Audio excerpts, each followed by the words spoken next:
We have with us tonight the Sewer Commission, which I'm very grateful for, and Kirk Schultz. Representing while everybody else arrives. On our study group, we are missing Paul Healy, who won't be able to make it, and Sue Sullivan, who is on her way. Tonight, our agenda is to discuss the draft wastewater report, which meaning the report that will be part of our findings as a study group and recommendations. We decided at the last meeting to divide up our final recommendations by study area.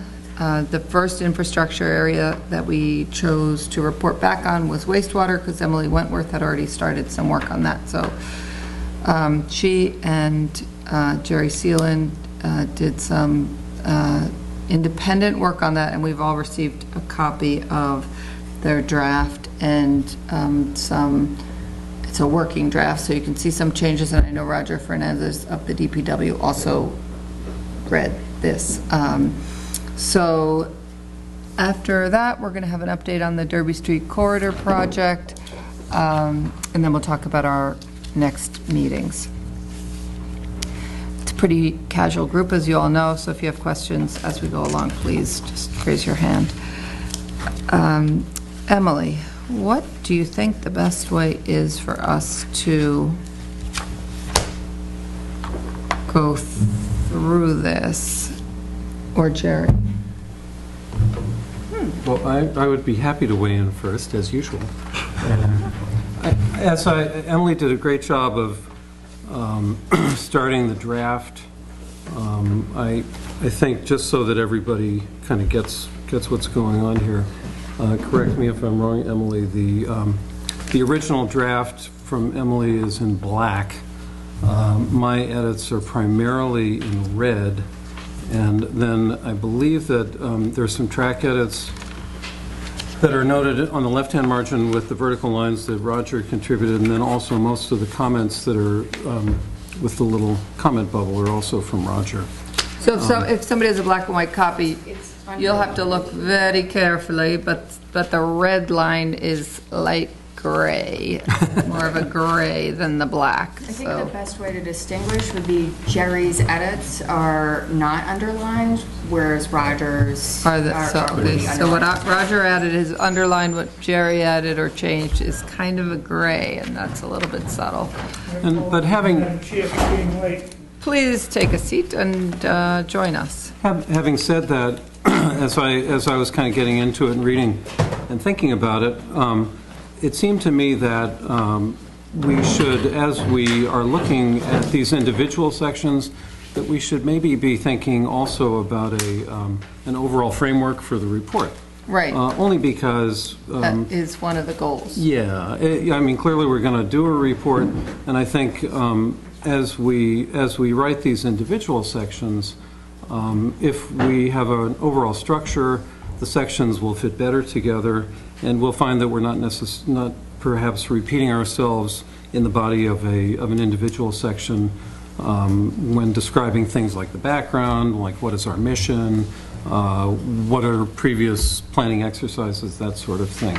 So also, I took the opportunity to just put my thoughts on paper in terms of what a structure of the final report could be, and that's at your discretion when you want to discuss that as well.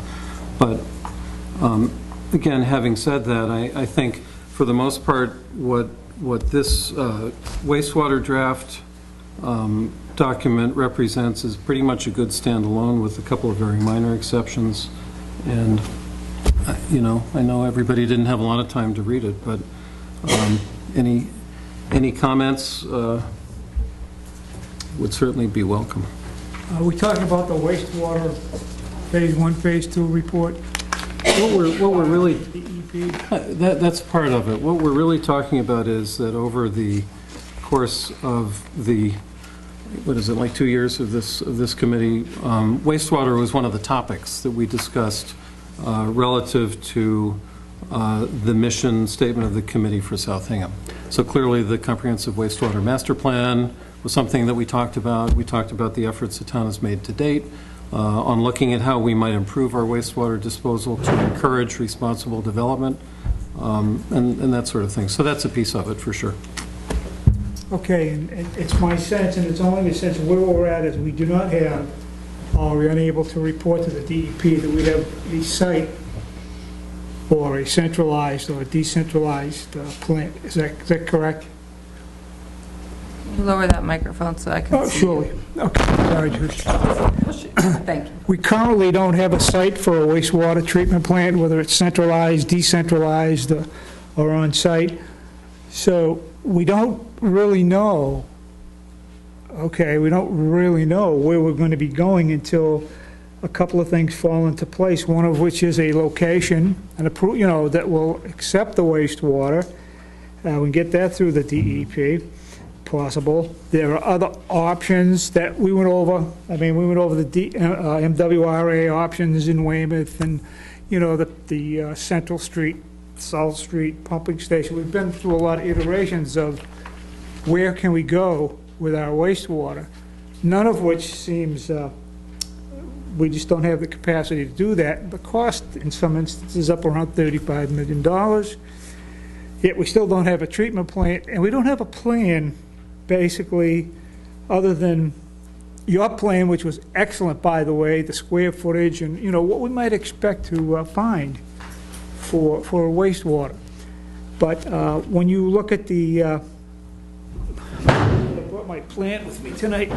I have to talk from a plan because this is a very complicated issue up there, I think, anyhow. And I just wanted you to see, I stole this from the Conservation Commission. This is all watershed up in here, okay? And it's the DEP's, when we went to see them, they want anything that we do as far as a treatment plant to put that wastewater back into this area. Right. Okay, so that eliminated all the external opportunities from the MWRA and so forth and so on. I'm sorry I haven't been more participatory, but trust me, I've been following this along with other things. And I wonder if there could be a discussion at some point, not tonight, but maybe in the industrial park in particular, could we talk about an on-site treatment plant in the industrial park that would take just the industrial park? Right. Okay. The other issue might be if there are other land off Whiting Street where they want to build a hotel or, whatever the zoning allows up there, we have a pretty good idea as in your plan, the square footage, what they need up there. Is it possible for them to also look into on-site treatment? So, Bob, let me just tell you, the questions that you're bringing up are vital that we include those in this report, because what this report is not a comprehensive plan going forward. Our intent is to describe the opportunities and the challenges, and then some things to think about, so that the permitting boards, if they were to get a proposal from a developer to build a hotel, could then look at this as a resource and say, well, these are your options, as far as we understand them, for addressing the wastewater. Am I right? Well, I think you're right 100%, but I also think there's yet another layer, which is that I think this committee was established to look at development possibilities in South Hingham. And so we were tasked to do that by the Board of Selectmen and in part by town meeting.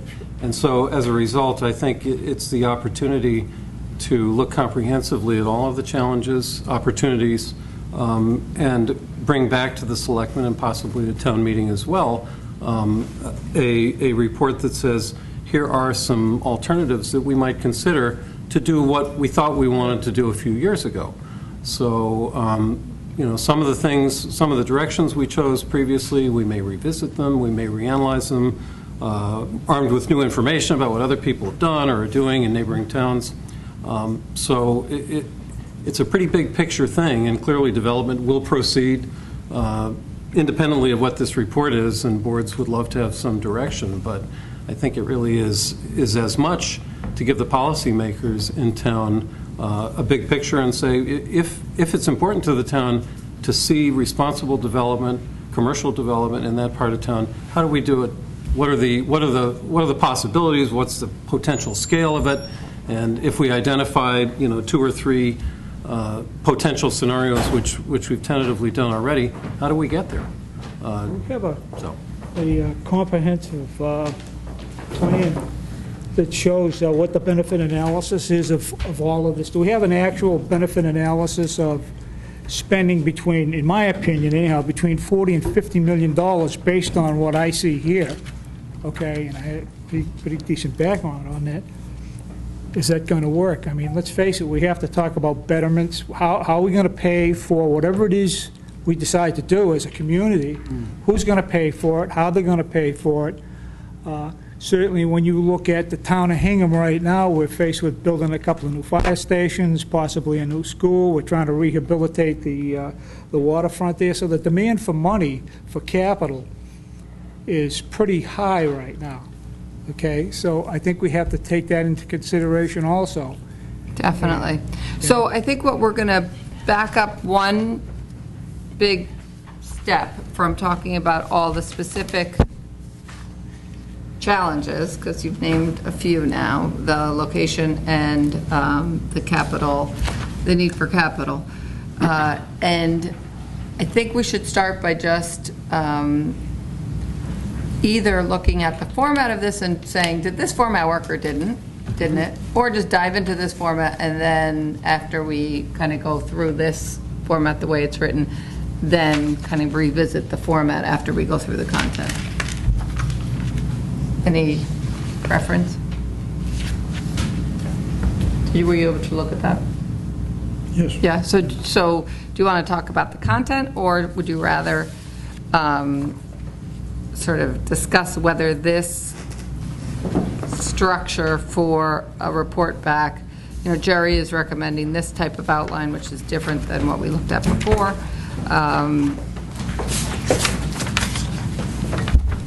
I tend to think that understanding the format will probably better orient some of the people who might be newer to the discussion, but also tie into Jerry's idea of just having the format in general for later reports. For how it all works. Because I think what Jerry did, and you can correct me if I'm wrong, is that you looked at the background and kind of how we got to the issue.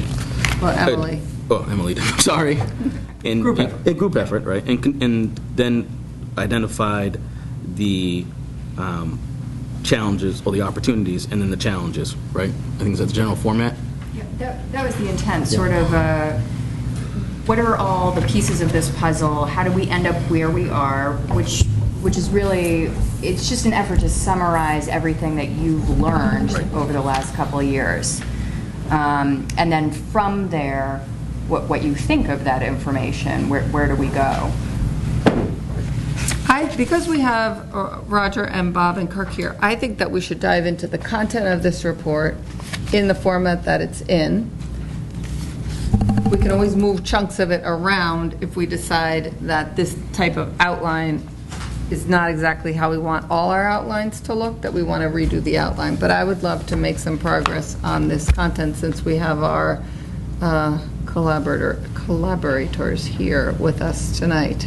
The people, actually, I replaced that word with the people who know what they're talking about. No, with our expert resource here tonight, I think we should go through the content. Okay? So. May I? You may. I've only been on the sewer commission for a couple of weeks now, so I don't have a lot of expertise on the sewer, but having been on the Board of Health for 12 years and being a member, the Board of Health member on the steering committee, I can certainly give you institutional knowledge about everything that we did through that entire process, because I was the only person that made it through every meeting and actually chaired that organization. So I like what, Jerry, you did this? The outline? Yeah. Yes. Okay. I like that, and if we can just focus in on the issues that Bob and I are here for. And I'm going to include Bob in the water component because he's highly knowledgeable. Wait, can I on stop that. you 1 second? So were you able to see the draft report, though? I just read through it. Oh, okay. Yeah. So this outline is a little bit different I than understand. what Jerry did? I'm talking about all of it. Oh, okay. Yeah, and I'll get to that. Okay. Yeah. Madam And Chair, let me just clarify I need to one make thing. a statement, please. I am unable to discuss any issues of water in public. Okay. Okay, I am unable to do that, okay? So, thank you. This outline here, my thought was that this is an outline for the total report, Right. and that this would therefore be, Chapter 3A. So this is not framed in the way that, this isn't structured in an outline form like this. This is one little piece of it.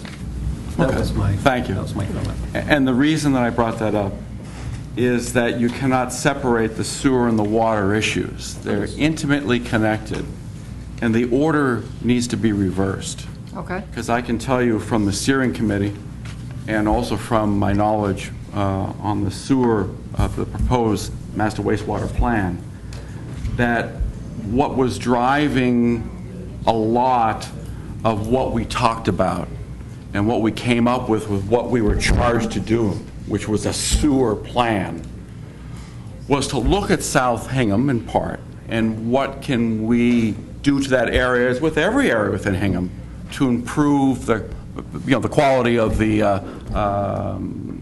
areas for development or the needs. We looked specifically at sewer, but we talked a lot about water, because again, they're intimately connected. And so with the South Hingham area, it was, there are three things, right? We talked about the water, sewer, and the economic benefit from development. And so the recommendation for a decentralized system, or even sewering up in that area of Hingham, was largely based not on the perceived weaknesses within that area geographically to site septic systems. It was based on, in a large part, the regulatory restrictions and constraints there are towards our water supply.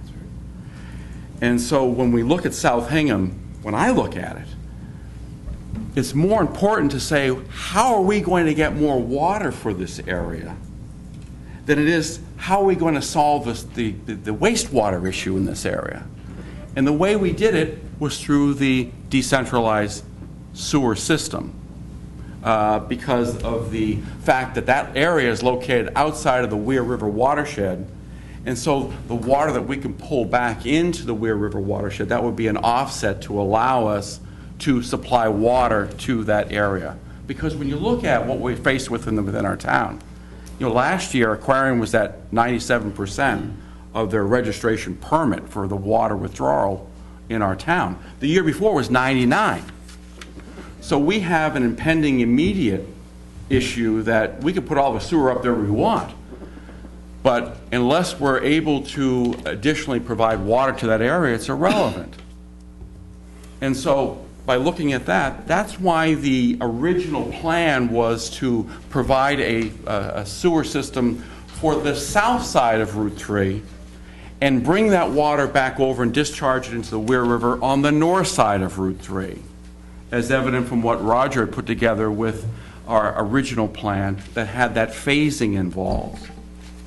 And so to be able to afford that and to make it economical, as Bob had meant for the town, and again for everyone, there needed to be, or we thought there should be, a community improvement where those people that are on the north side of Route 3 would be involved within the system, and probably using Derby Street shops at some point within that same aspect, to help pay for this.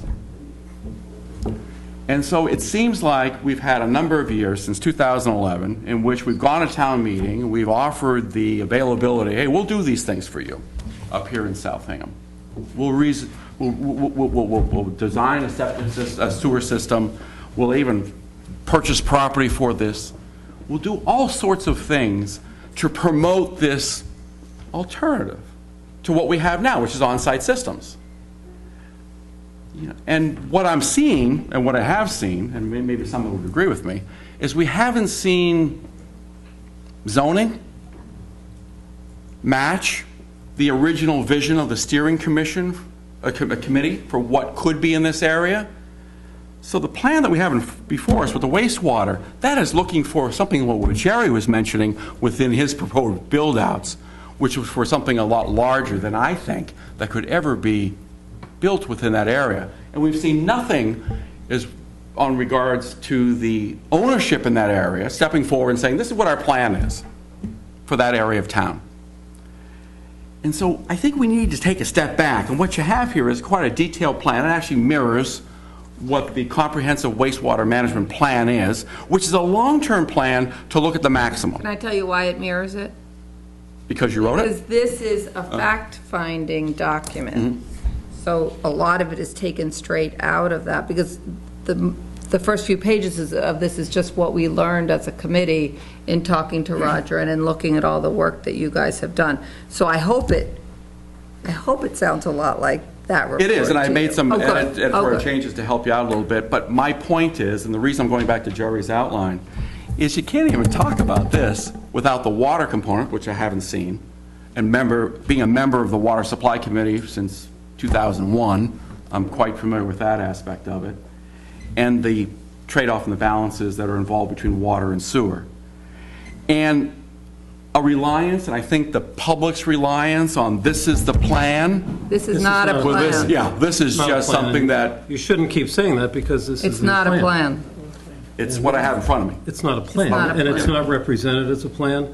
I don't And know to say if that we you can't know talk exactly about it, what our mission is here. I have, and I've been looking at the, reading the minutes and Right. going to the board website. So I'm just in here as a member of the sewer commission, addressing this plan that is in front of me. not a and what I- plan. Addressing this draft report Yes. that's in front of me. Yes. And what it does is it just mirrors something that was put together looking at South Hingham in a different perspective. Great, thank you. Madam Chair, Can I just explain one thing to Kurt, just before I lose Excuse me, my train yes. of thought on that?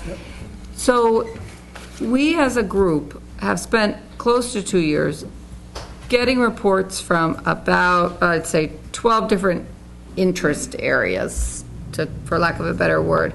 Wastewater being one of them, water being one of them, traffic another, state financing, so we've talked to the state about the different finance, all of that. We do not have a plan for any one of the things that we have learned about. Our charter and our goal is to have a comprehensive view of the area and all of the information that the town has gathered. There was no central location within the town, no repository for this kind of regional look at the town. We're kind of siloed. So what our hope is to sort of translate for the permitting boards, hopefully in the near future when the property owners do come forward with some ideas, translate for them kind of a sense of history and then a sense of what we think the biggest challenges are that they should consider so that they don't start from scratch. So when we keep saying it's not a plan, it's not a plan, it really is not a plan. It's our findings, what we found, and then our sense of the challenges and the opportunities. And having said that and hearing that, what I would say is the level of detail that you've put into the sewer management option in your report Right. is not reflective of reality, number one, and second, it's not reflective of the amount of the work and the thoughts of the steering committee that Right. was looking at a long-term plan, a possibility for the future. It puts too much detail into your perspective, and I guess that's the best way to say it. So I guess needs to be You know, scaled that's a back. matter of style for this group to decide, I think, is just how much detail do we want in this, given that all those documents do exist? So we're not here to replicate They all of those exist as documents. draft documents because the comprehensive master wastewater plan has not been approved by the sewer commission. It is still in draft form. Okay. What And is the it's steering, Kirk, what is the steering committee that you're talking The about? steering committee was made up of a member of the planning board, member of the selectmen, member of the conservation commission, board of health, I was a board of health member, sewer commission, to give the sewer commission guidance in developing a plan to look at wastewater, all forms of wastewater, within the town of Hingham for the next 20 years. And was the comprehensive wastewater management plan related to the steering committee's efforts? The steering committee was the group which performed the analysis and gave the recommendations to the sewer commission. So- And it's a requirement by the state to have that done for any sewer expansion within Hingham. So I guess I'd just like to say, in terms of, I think what Emily and I have drafted, is that I think we tried as best we could to take some of the conclusions and some of the detail that were contained within the draft plan and incorporate it in this. And as Judy says, our charge is to look at all of the things that have an impact on development in South Hingham, and whether the order should be sewer, water, traffic, water, sewer, traffic, water, traffic, sewer, traffic, it doesn't matter, because they all clearly are interrelated. If you had been at our traffic meeting, you would have heard that traffic is a huge challenge. We did talk quite a bit about water, and we know that water is a huge challenge too. And I don't think, personally, I don't really care what order they're in, but I think this committee recognizes that they're all very integrally related, as is the zoning bylaw. So, our task is to essentially, going back to the beginning, accept the fact that the town has stated that it would like to see responsible commercial development in South Hingham for a number of reasons. And how do we do that? Yeah, and Jerry, just one last thing, and I'll be quiet for a while. And again, I've only been on the sewer commission for a couple of weeks. All right, doing a good job. You're a confident member. Yes, he is. At least I project that. I don't care about the order also, that's irrelevant. What I'm just saying as a member of the steering committee, recognizing where this came from, it came from a different perspective than what is being projected. It came from a problem with our water supply, how can we best handle that? And primarily it came from economic development, straight economic development, mixed use, anything, as broad as it could be, as expansive as it could be, and let them figure out over time, the town, planning board, what is the best fit for that area of town. In that sense, I think we're in the same And that's place. the problem We're in the with same what I'm place. Can I jump in for a second? Kirk, that is exactly what started this conversation was what Jerry said a few minutes ago, which was the concept of what is responsible commercial development in South Hingham, and what is the cost of that, and what would we need to do the development down there, and does the cost exceed the benefit or not? And so that's where we're coming from on this, is from an economic development perspective. I mean, that's really the bottom line. That's why we're here. Yeah. Is why we're here, is at what level, is it conducive to the quality of life of everyone down there? At what level is it, and that's from everything from sewer to water to traffic to everything. So really, that's the bottom line is. And I agree with that, and I think that all of us recognize that moving forward, this plan, this idea is something that is so far down the road There's a lot of work to be done. that it may almost be impractical in some way, and that by looking at the simple things that we can do over time with on-site wastewater management, recognizing we have a huge water supply problem right now, that focus within the group, I think, needs to be highlighted, Well, I as think opposed to this. Oh, it has been. Okay. It has been, and I think, again, what I bring to this, and I won't speak for anyone else on the committee, is that up until this time, we have essentially proceeded on a very incremental basis with all the development down there. A couple of major projects have made connections to other towns' municipal sewer systems, and that was the only thing that allowed them to do the development they did. A couple of projects have newer projects, larger projects, have done their own on-site wastewater systems because they were able to. They had the land, they had the good soils, whatever. And certainly one of the options for the town going forward is to do nothing more and let the development muddle through as it has to date.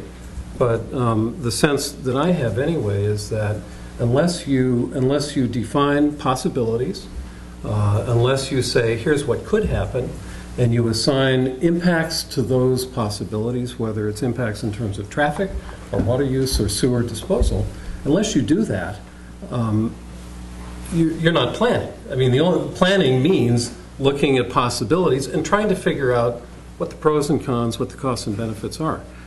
This is not a plan. This is really, as we keep saying, this is something to say, if we do any one of 2, 3, 4, 5, 6 development scenarios, here's what it takes to make that work. And the town in its wisdom may say, it's not worth it. We don't want to do that. We'd rather see it muddle through. We'll get some development. It'll be great.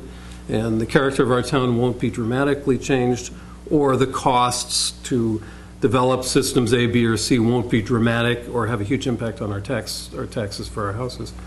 But if you don't know what the possibilities are, you're not planning, and you're not considering the future in an organized and professional way. That's what we're trying to do here.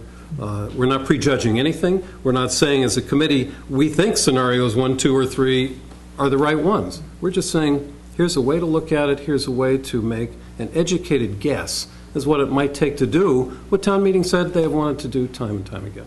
So there you go. Bob, before we... Thank you. The wastewater report to the DEP is based on their criteria. They have a book this thick of criteria, of information. And the town has spent $400,000 developing that criteria and getting it over there. We met with them, last year, Roger, on that.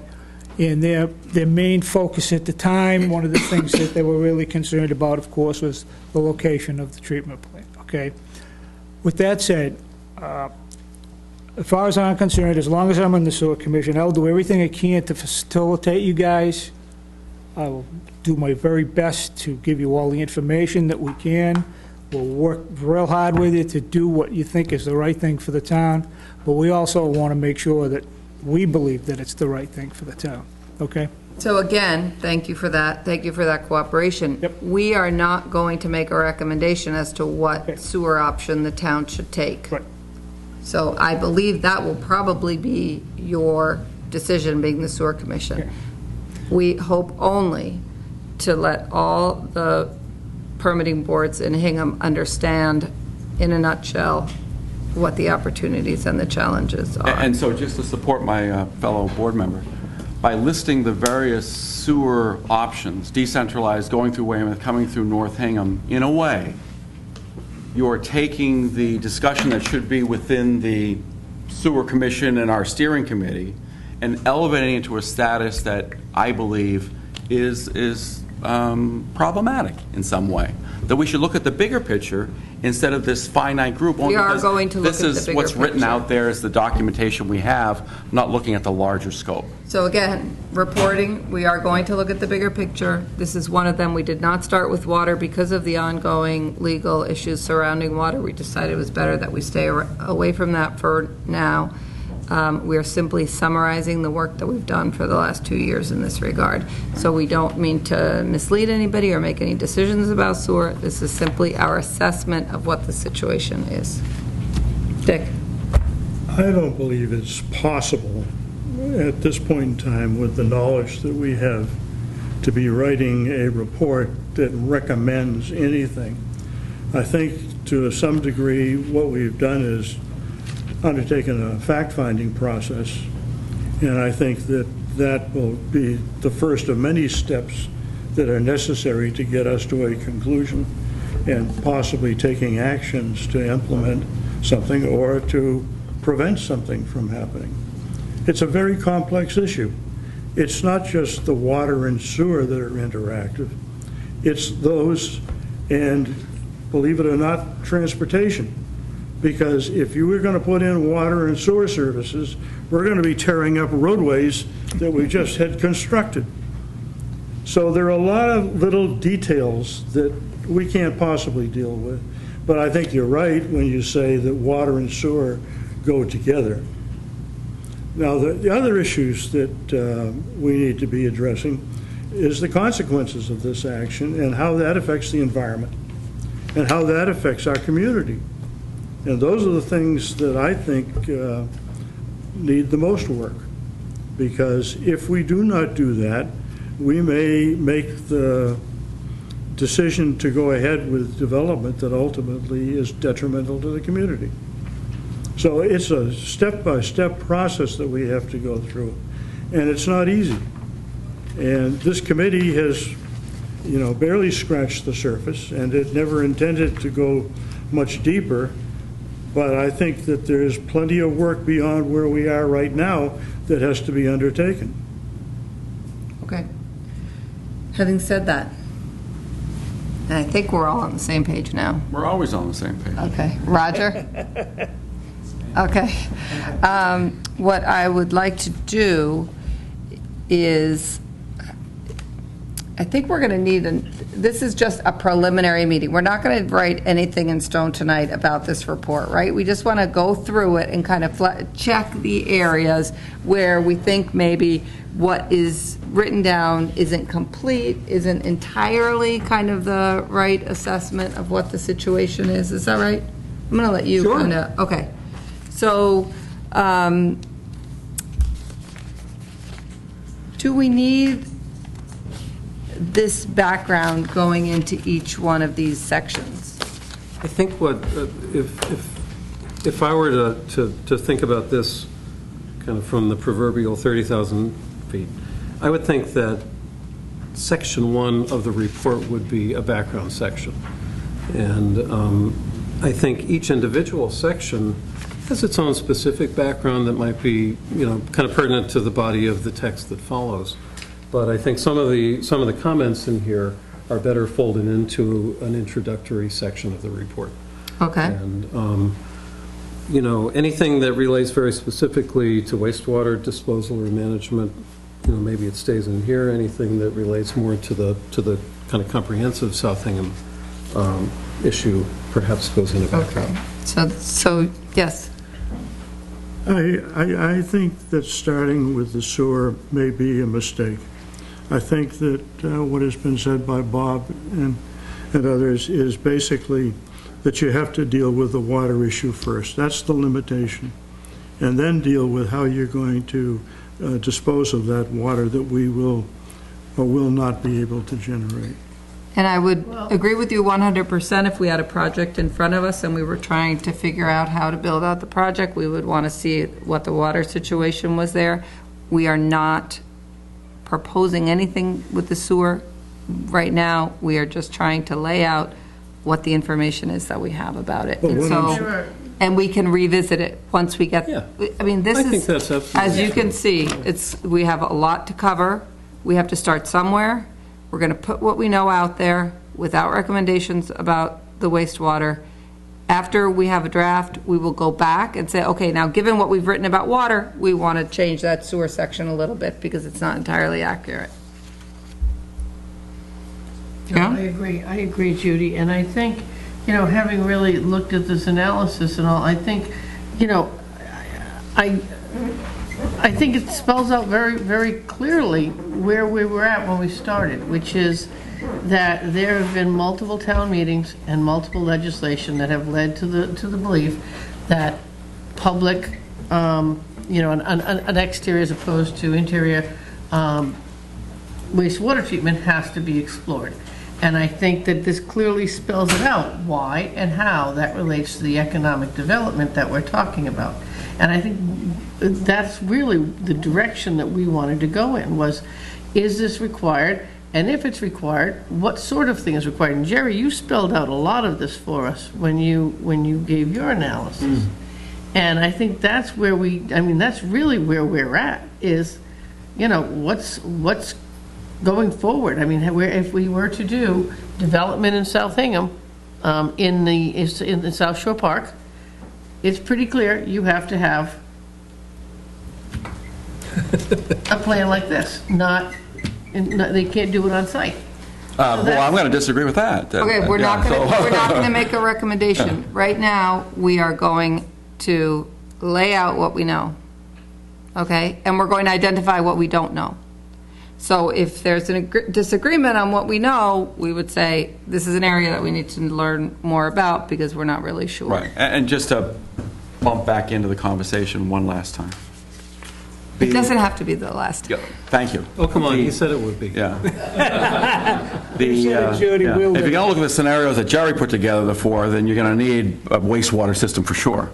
And that would be, you know, a type of build-out which is incredible. Well, just if I could insert myself, one of the things we've talked about quite a bit in this committee is that, while some people may not be aware of it, the zoning bylaw kind of infrastructure for South Hingham allows a tremendous amount of development. And the zoning bylaw was one of the key controllers. Right, but you of never see property that in real development. life. You know, the floor area. Doesn't matter, Kirk. We're a society of laws. We have a bylaw that says, here's what can be done, all other things being equal.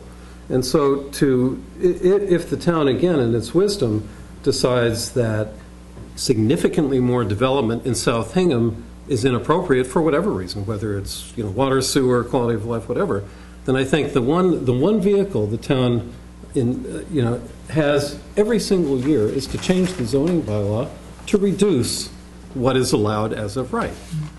Right now, we have a tremendous development capacity based on the zoning bylaw regulations, and there's a cognitive dissonance there because while the town has said, this works, you could do that on this site, that site, or that site, clearly some of the infrastructural issues are putting a brake on that.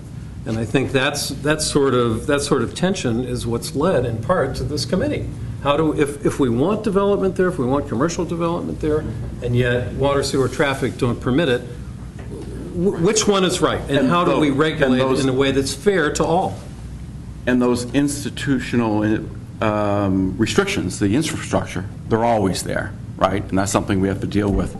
And again, what we looked at, Bob wasn't on the committee at the time, and was for economic development. That was the primary thrust of why the plan that we put together in a format that you've copied into a report was put together. And if you phrase it that way, I'm fine. Okay. But if you're looking at it from a report based on a plan for infrastructure needs that Jerry just talked about, this is not that. Okay. Okay. What I would recommend, I'm glad we had this conversation. That was a wonderful sentence, by the way, and I hope everyone in the town heard it. We have it recorded for posterity. Oh, good. I think we're at minute 46, if you want to go back and hear it. I think this is really important because we, as a group, have wanted you guys on the sewer commission to agree with what this report, what goes into it. So I'm glad we're here and I'm glad we're talking about this. I think at this point, we have to try to make some progress on... Can we help you by maybe putting together, based on your draft, something that, you know, we can offer you? We're pretty good at writing ourselves. This is what we're going to do, Kirk. We're going to go through what we have. Yeah. We're going to talk a little bit about, is this representative of what we know? We're going to check areas where we think we need to do more work. We're not going to go into detail on what the more work needs to do. We'll all go back, do the more work, and then come back again and hopefully wrap it up after there. But I think in the interest of everybody's time, it's very hard to write a report with this many people writing, but unless somebody has a really good recommendation for how to do that, I think we have to just kind of dive into the meat of what we know and keep going forward. Okay. Well, let me offer a suggestion for paragraph 1. Okay? We haven't even gotten to paragraph 1 yet. No, because it's not written. It's not contained in the report. Let me just go forward with what we have, and you write that down on a piece of paper, and we'll get back to that. Okay? Thank you. So, why don't you try to let me- kind of get us through the content in a way that just says, yes, Roger agrees that this is what we learned. So here, I think what I'll try to do is paraphrase very quickly. So the first paragraph essentially says that wastewater is a problem in South Hingham, period. Fair enough? That's what it Yes. says. It says that... Problem throughout the town, yeah. It is, but apparently, according to something that I read that may have been a draft of something that you guys did, the failure rate of septic systems is relatively high in that part of town compared to other parts of town. And then we do note that several properties are already connected to other municipal sewer systems. The second section talks about background, and again, I think this primarily addresses the several town meeting votes that established the South Hingham Sewer District. It talks about money that was appropriated to study potential wastewater treatment options. It talks about the enlargement of the South Hingham Sewer District due to the rezoning of the Bristol property down there. And it ends by saying, remarking again that one of the driving forces behind the town meeting votes for the sewer system was to encourage low-impact, high-value economic development to reduce the tax burden placed on our residential properties. So that's background. Where did you get the low impact, high value? Well, Emily wrote low impact, I wrote high value, and I think that the concept that has been talked about in great detail is that generally commercial development has a lower impact on the town's resources in certain ways. Clearly, it has an impact on resource use and traffic, but commercial development doesn't have a huge impact on our day-to-day spending on schools, police, or fire. And I think that's what most people in town tend to think about. High value, conversely, is simply another way of saying on an acre of land, a commercial development can create 10 to 20,000 square feet of rentable, saleable, and taxable property. And so as a result, that's a relatively higher value from the town's tax collecting perspective than single-family residential. So that's what So I that guess meant. that paragraph itself, I think, is the one that I would move to the overall report background, because I think that's where we're going to find the think most that's a kind of great idea. dispute about, so what is high value? You know, to some people, it's strictly tax revenue. To others, it might be creating smaller housing stock so that people can stay in Hingham. So I think that we should leave that kind of overarching. Fair enough. Yep. That would be mine. The next section is past planning efforts. And again, this is one where I think several of these paragraphs could likewise go in a more introductory beginning of report section. We describe the master plan, and as I think we've discussed, the town's master plan is currently, the official master plan is rather old. We have a draft master plan that's still a work in progress. But within the master plan, one of them anyway, there was some discussion about total build-out for commercial uses within the industrial park district, which at the time was pretty much south of Route 3, around 600 acres. It was 3.7 to 4 million square feet of building.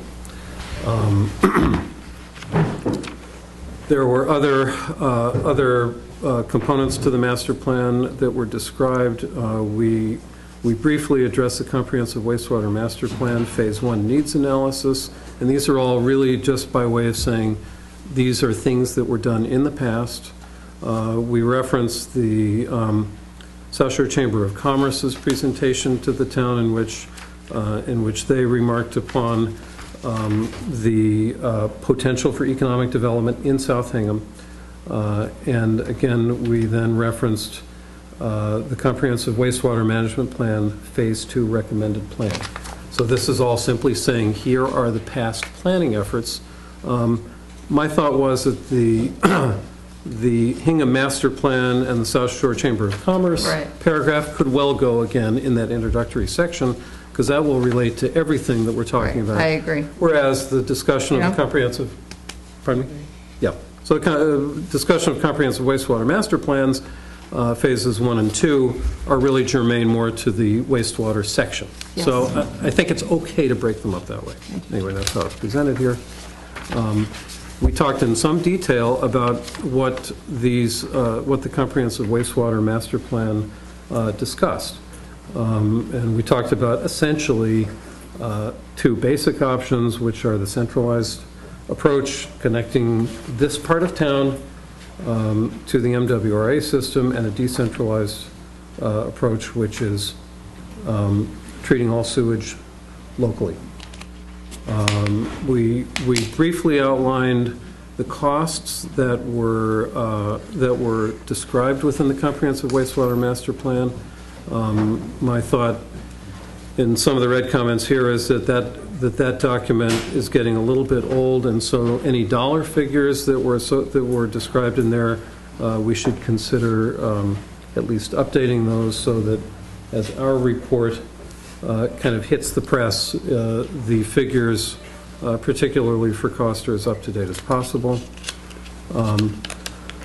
My thought is, and this is something that I felt, as I recall, was a little bit loose in the Comprehensive Wastewater Master Plan, was talking about the sewer impact of different types of development. Because I think, again, part of the analysis of any of these systems, as we'll see when we get to the kind of spreadsheet pro and con thing, is to understand with different levels of development what is more or less possible. And I think Roger took some exception to identifying flows associated with development scenarios that this committee has looked into, and my Can you only... let Roger comment Yes, on that if you at this would, point? please. Yeah, I think that the scenarios really paint a specific picture, and I think that's, I think that ultimately, if you were looking at those scenarios, and I don't disagree with... These are the ones that we use for the traffic. Yeah. So I think ultimately, when you're dealing with wastewater or water, it's based on what you need, without necessarily looking at a specific scenario. For example, I think that if you look, if X amount of square feet of office space would require so much flow potentially, and that's probably as detailed as you would need. If it were residential, then that would require more. And I think placing that into some sort of matrix would help folks understand what that means. But I was just a little concerned about being very specific about saying, 52% retail, 21% office. That really is super specific. But I think we just picked those as kind of if we picked 3 different ones just to, Yeah. The hard as a part- baseline. Yeah. The hard part was that with each of these constraints, these infrastructural constraints that we looked at, as soon as you get past, a basic tabular description of, 1,000 square feet of office space takes 75 gallons per day of sewer. As soon as you get past that, that's easy. But at a certain point, given the size of the area that we're talking about, it makes sense to say, to at least look at today's market conditions, look at what's happening elsewhere in similar towns, and say, here are some likely ways that area could be developed.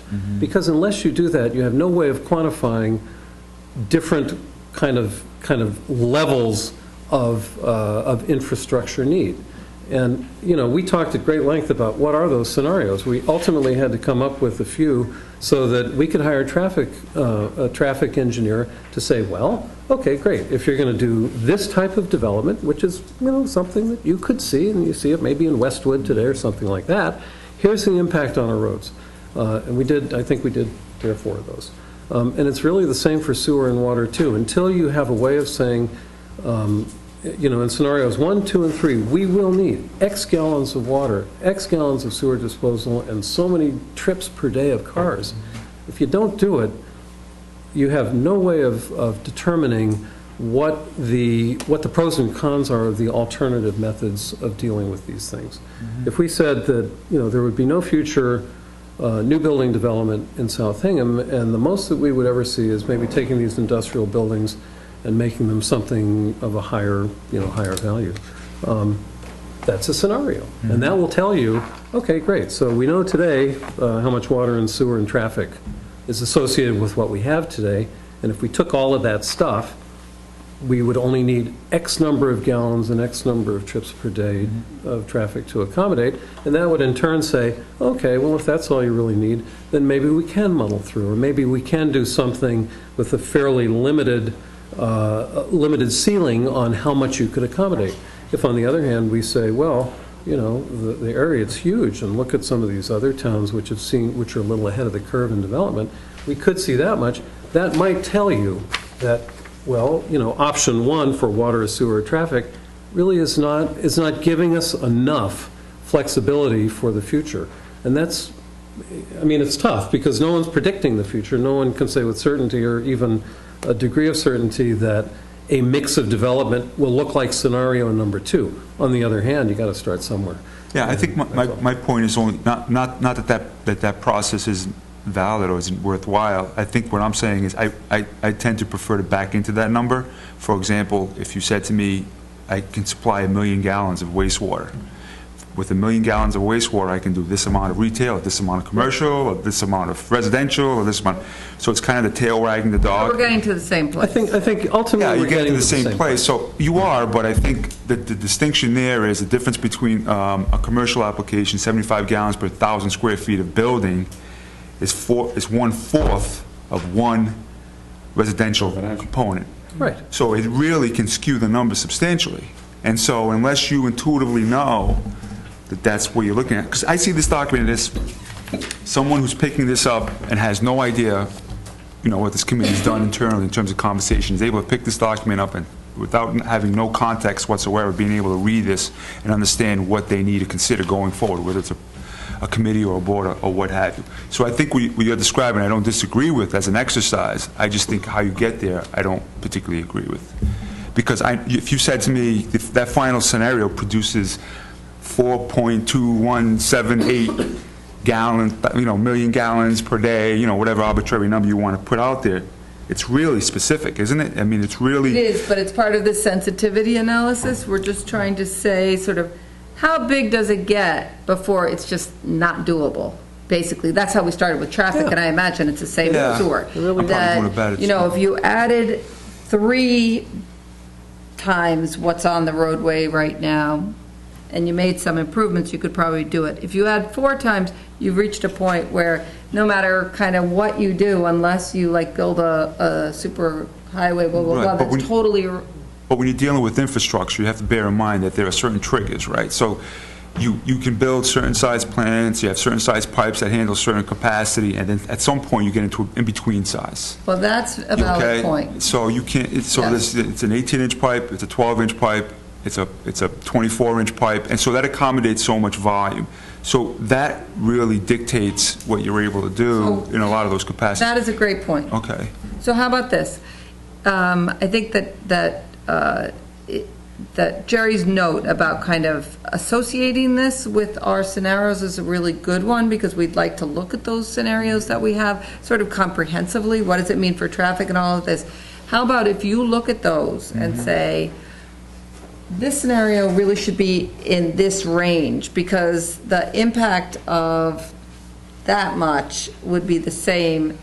You could accommodate 10 or 15% more at that level without bumping up the cost. So because I think, unless I'm not hearing what you're saying, I think what you're saying is that there are these kind of levels past which you need a whole new set of fixed costs. Right, and I think if you were to read any other report, and there are others that have been put together by other communities, that generally tends to be the way they describe large-scale projects. They don't get into, in terms of infrastructure, the detail that talks about a specific build-out. It's what you need to accommodate.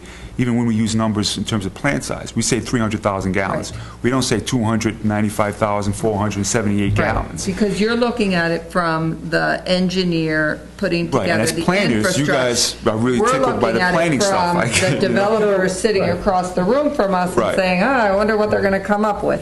So we're trying to guess what they're going to come up with, and then we're trying to work towards where you... Just to throw in a third, if I may, Madam Chairman, because you hear about infrastructure. Yeah. You're hearing about planning, right, with your floor area. And now what I'm bringing to it is there's a regulatory component, and that's why we talk about the water supply. And all those three issues are driving what's going on here. The limitation of what the infrastructure is, the regulatory hurdles that you have to pass, and as Jerry was bringing up earlier, by right you could build these things by the zoning, which is probably the third piece, because you can't do any of those things unless you get the other ones out of the way. So maybe that regulatory, that's a very good point, maybe that regulatory piece should be one of the sections of each one of our findings. Is, are there exactly, it's exactly going to be there. Is it here? You know, the MWRA certainly affects what we end up doing here, so that's kind of the regulatory component. And as development comes forward, just as the last point, and infrastructure is in place, they consume what's available. In other words, if I've got a water system that can supply 1 million, and these are high numbers obviously, but just to use round numbers, 1 million gallons a day, and if you development build it, comes forward. Well, not so much that, is that it drives what's then available, what's left to be consumed by potential development. So let's use a more realistic, 100,000 gallons per day, and you've had a development come forward, let's call it retail, and they consume 75% of that, your model will show now you have 25% left. So regardless of who wants to come in or what type of work development that is, all you can tell them is you have 25,000 gallons of water left. And how do we dole that out? And it will be contingent upon what type of development they can work with 25,000 gallons per day. Let's say two of them come in at the same time and they both want it. Then the infrastructure that's available to them won't be able to accommodate it. Well, that's, again, that's, No, could I just ask a question? So Sure. are you suggesting then, instead of looking at it from this, so we developed those development scenarios in order to address traffic. You're saying for wastewater, you need a totally different model that's really going to look at benchmarking and saying, once you get to a certain tipping point, for that infrastructure, you need to consider X, Y, and Z. Yeah, and I think Jerry, actually, some of his reporting had indicated, for example, land use, how much space you need for a larger wastewater treatment disposal system. So in my mind, I see a matrix that has this amount of flow, you need this amount of acreage, and it's contingent upon soil conditions, so you have a range there. These are the regulatory requirements associated with that, and then right next to that, there's another column that says, hey, this is what you're going to need for potable water, which we have to consider fire suppression systems associated with that, pressure, all those kind of things. So when someone comes to you and says, I have 100,000 square foot project that I want to submit, and they nip away at that capacity, and they continue to nip away at that capacity. Conversely, you're telling, well, we assume we have this much of this type of development, but what if that's not what comes forward? So you're able to sort of have, and in terms of Jerry's scenarios, you can still do that. You can still take all those different scenarios and play with those numbers and Within that model. within that model. So it doesn't take that planning exercise away at all. So Emily, just from the person actually dealing with the reality of all this when the project comes in the door, what would be useful down the road? These scenarios, this kind of, could you put together that kind of, I don't know if we're all talking about the same thing, but could you put together that kind of range of capacity and tell us where our scenarios, and model it so that each one of our scenarios fits into a different one of the ranges, and then spell out the kind of implications that you've just talked about? So I don't know that I'm going to answer. May I? It's a matrix of constraints. Wait. It's a matrix of Yes. constraints. What Yes. Roger's been talking about for the past 10 minutes. Focus on that, and we're going to be fine. Yes, okay. Yeah, so I don't think I'm going to answer your question, but along those same lines, I think this report would be helpful if it had the tipping points identified in it. So though we have all those conceptual development scenarios and we can understand them, I don't know that those very specific types of developments need to be embedded in the final report. It's too specific, and it maybe implies that that's something that we endorse. that you've endorsed in some way. It's important to understand, particularly for traffic, because residential development has different patterns. They're going up the highway and not necessarily coming through the neighborhoods. But I don't know that it needs to get in here. And the tipping point analysis, what is the point at which the bridge breaks? What is the point at which we can no longer treat wastewater, or those are kind of broader ideas that we. Can I also? Yeah, let's, The other is the other component that has to be in there is cost and who pays. yes. And that I think, it has to be part of that tipping point scenario. And do we say that this, these are the scenarios, and under certain scenarios, the developers are expected to. So I think that's an interesting point, and maybe we should put it in our outline, because how will this get paid for? And right now, in our zoning bylaw, there is a fund that Dick is very familiar with, because I think he kind of was part of the original part of developing that. It's kind of an 30 years ago. 30 years ago, so it's somewhat dated, but not too much. It doesn't work anymore. But it doesn't really work. So I do think we need a replacement, or at least a philosophy or a thinking on what the give and take is going to be here on mitigation, on funding, sort of what are all the possibilities, and that is a whole section, because we had the people from the state come in to talk about state financing. So I think that's really valuable thing to look at, but I think we would get bogged down in each section if we started to talk about the cost and who was going to pay for it. I'm just saying, I think the determination of what might occur changes depending on who's paying for it and how it's getting paid for, because, obviously. But that depends on market conditions, that depends on who's walking in the door and how much property they own, how much they want to see this happen, so I think that that's a little bit of a different conversation. Well, it also, though, depends on each of the, if we're still focusing on infrastructure, each of the infrastructure categories. So, for example, and this is a little outside my expertise, but I know, for example, that sewers are frequently paid for by betterments. I don't know that water is. I don't know that traffic is. So each of these infrastructure components might have different methods of financing. Emily did a nice job of kind of summarizing at least, the initial old-fashioned way of how, financing option, whereas people do betterments and that sort of thing. And then she also mentioned the three kind of state funding sort of approaches, some of which seemed really good and seemed like they would be really helpful to us. And I don't know that all of those relate to each of our infrastructure challenges. So there may be, perhaps in the structure of the report, maybe a separate section on funding for all of them, or there may be some general overall, here are some methods, but in each section, funding methodologies that are very specific to the specific issue that's being discussed in that section. And, clearly, every time we talk about a new subject, it's like, oh my God, we could meet for another 10 years on each of these things. Yeah. And that makes it difficult. And I think I would like to not see our committee, kind of get into a tailspin over this. Right. I want us to keep moving forward, get as much down that we think is correct as possible. Right.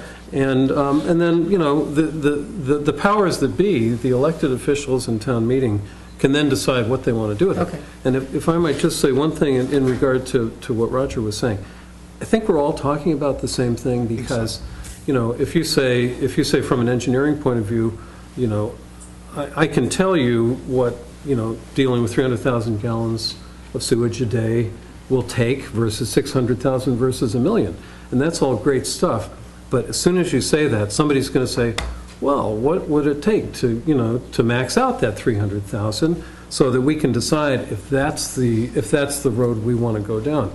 And that's why, we went around and around a circle, but that's why we said, fine, we've got to develop some scenarios so that at least it's a snapshot, and people who don't do this sort of thing every day could look at it and say, oh, okay, I get it. 300,000 gallons a day with a, decentralized system, that would look like this in South Hingham. It's a snapshot. It's not saying it's what's recommended.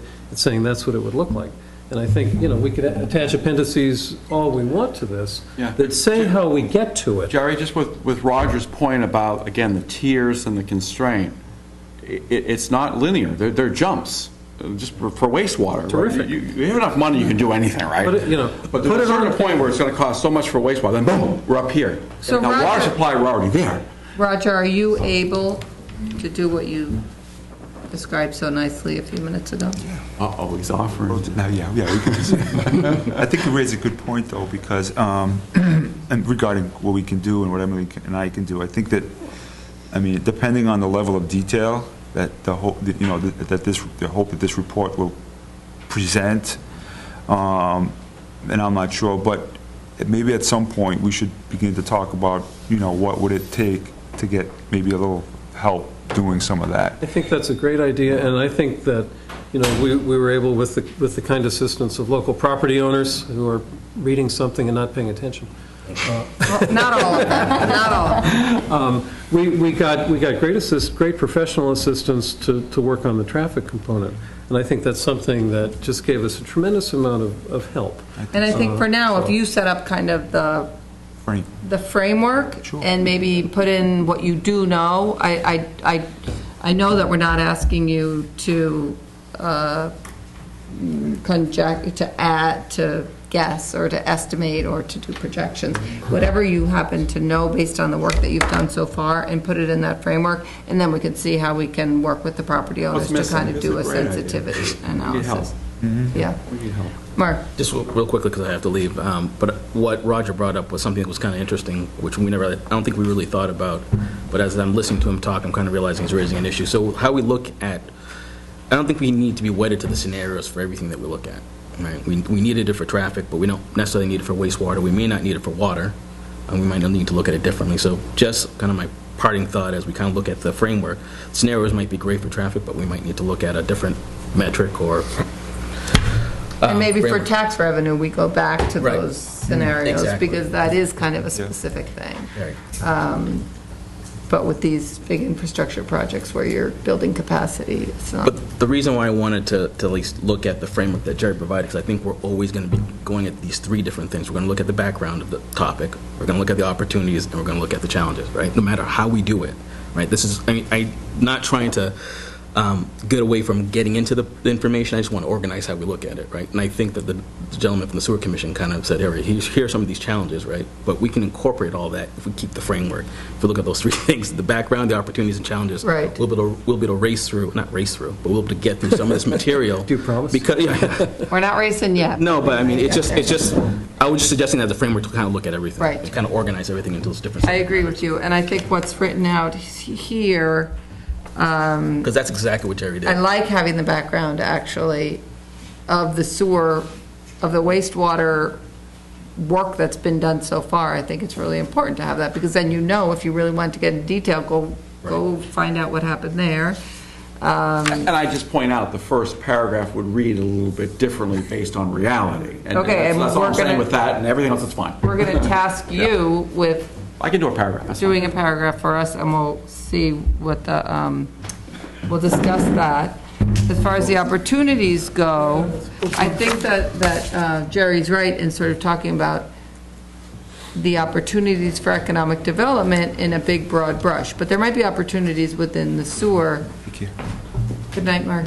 Good night, by the way. There might be opportunities within each Thank of you. our sections as well. Yeah, I mean, Kirk raises a good point, that if the town believes that we need to do a better job of recharging the water supply in the Weir River Basin, then that's certainly an opportunity too, that the sewer system could contribute to. Right. So, you know, I think, Right. write these things Or down, plug them in. in another section, the opportunity might be, this is a great way to get this provider, this vendor, to be more efficient, or, you know, anything, any number of things might be opportunities that are very specific to that. Right. To that area. So as far as your note goes, back to our, back to our review of the document.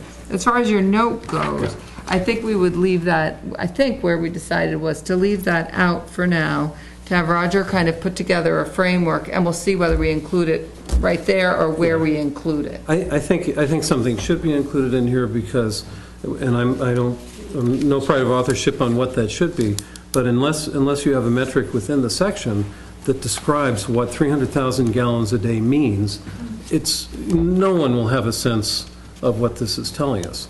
And I don't really care how we comprise that, but you have to put it in there, otherwise. Yeah, comparables, the Yeah. size of a Derby Street, Precisely, Linden Ponds. Linden Ponds, Derby Street, the Bone and Muscle Center. got those numbers, yeah. Each of those things has a very finite meaning when it comes to practical- wastewater, and somehow or other, we got to put that in here and relate it back to this whole notion of economic development and the size of the area, so, So, certainly open. Roger, can we put that on your, thank you very much.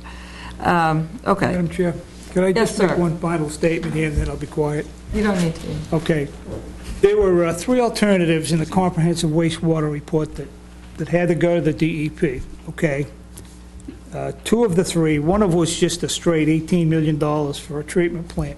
The other two alternatives, one was to the MWRA, and one place was $25 million, and then there was an additional $26 million for going the other way up towards the other side of Hingham. All I'm saying is, the DEP has said they will not allow us to take from this water basin any additional water for sewer. It has to stay in the So water which one district. of those three alternatives is then ruled out? All three, quite frankly, because the first one, we don't have a treatment facility. We have no idea where it is, how much, or anything else. If it's within that watershed district, that's fine. But these other proposals, because it will require an interbasin transfer, which you will not get from the DEP. They want the water back So in. this So is- Bob, that's a really big constraint. It is, it's huge. It's the And I think we need regulatory, to, Jerry, Well, this the is- regulatory business of water and sewer, and I can say this, to be, in all honesty, it's very difficult, it's very complicated. We're running out of water, we're running out of sewer, okay? So my only point, and again, not being an expert in any of this stuff, just reporting things that we've heard, we know that Southfield and Weymouth has gotten approval to connect to the MWRA system. And one of it seemed to me anyway, that if you were going to consider a connection to the MWRA sewer system, the only way you could do that would be to connect to the MWRA water system. Roger brings up a point that we have to determine what the legal constraints are on us getting water from elsewhere. I know we've done it in the past. We did it through Cohasset. But clearly, the interbasin transfer, we're never going to get past that. Oh, yeah. If it's possible to connect to the MWRA system, then that would address that issue. I don't know that it is or isn't. It is not. And We've why is already that? been told, By whom? point blank by the DEP, they will not allow us to take any more water out of the water here. Talking about the MWRA system. So that, I brought this with me so I can show you what I'm talking about. This area in here is where we get all our water from. I'm not Right. speaking for the water company or anybody else, but the DEP says we're at the point now where we cannot take Right. much more water out of here. Understood. So what we're talking about is going out here, okay, going out here, going over here.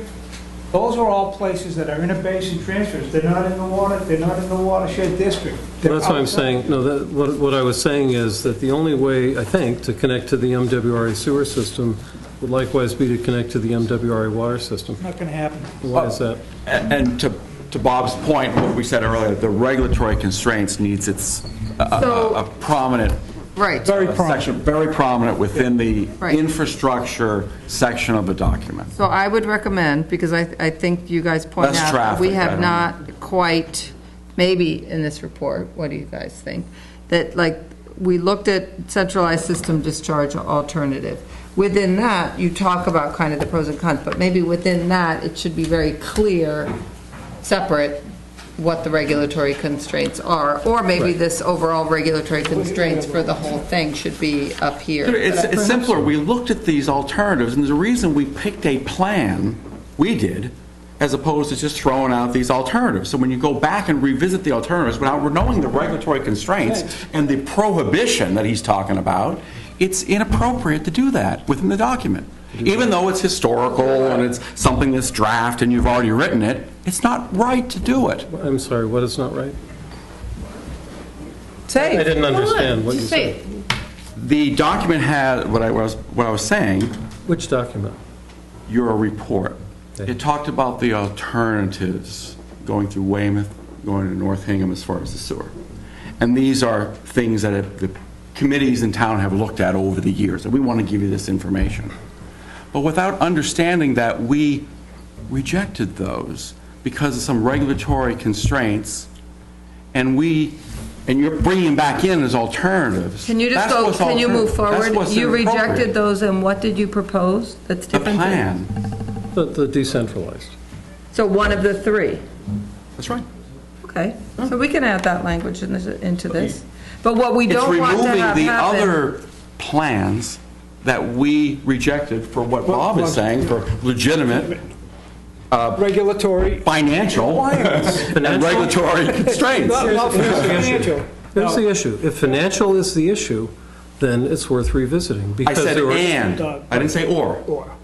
But if it's part of the consideration, it's worth revisiting, because now finances are a little bit different. I said and, not or. So And is it so- important or not? You look at which is the one that's a showstopper, to use some language I've heard before, which would be the regulatory constraint for those options. The financial, you have plenty of money, you can do anything you want. So what I would suggest we do, because water, clearly, we started on this for obvious reasons, and water is really critical, and, it probably would be impossible to connect to the MWRA sewer system without MWRA water.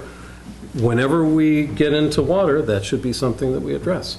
Because clearly, if it's absolutely impossible to do, then that precludes the MWRA sewer connection in all probability. If it's possible, with a lot of work, or a lot of money, or a lot of political clout, or whatever, we simply need to know that, and I think it's worth revisiting. And I Because don't- time goes by. But what do you think about saying, we looked at these three, in this one, we don't have to write a lot, but just writing that the plan of the sewer commission on this date rejected this as an alternative for this reason, see more in the section We have on water. we have it right here in the Yeah. pros and cons. It's already Perfect. here. We're going to do that for you. We do it We'll for do that for you, if you want. We'll pull together that sewer issue with the regulatory Could we put requirement. together a Put together a presentation, whatever you want. report? Reports. No, I mean, no, you can, what you, no, like, we're putting together. No, like, we're putting together the report. We would love. We'll offer it, no, we'll offer it as a... We would love, Yeah. if you want to look at this kind of format. You already gave me a paragraph, so I'm already there. Right. So, So if you want to suggest other paragraphs or the way that this should be written, absolutely. Oh, thank you. Oh, that's We all. do not mean to say, okay, you guys go write the report, we'll just move on to other things. We'd really like this to be a collaborative effort. the format is wrong, and I think that's what we're trying to bring out. We bring out the major constraints first and work down the road. And Just as a point, I really do think it's important for this document to show the alternatives, because they're alternatives that have been studied and rejected. And I think it's important, if you're going to reject them, to say that because of regulatory issues that make the other two alternatives impossible, then alternative 3 was chosen. I don't think you stick your head in the sand and say, this is the only thing, because then people are going to come back to us 5 years later and say, how come we didn't look at these alternatives? And we need to say, these were them, and that's why they were rejected. yeah, and Susan, the problem would be, I'll be quiet in a second. Again, only been there for 2 weeks.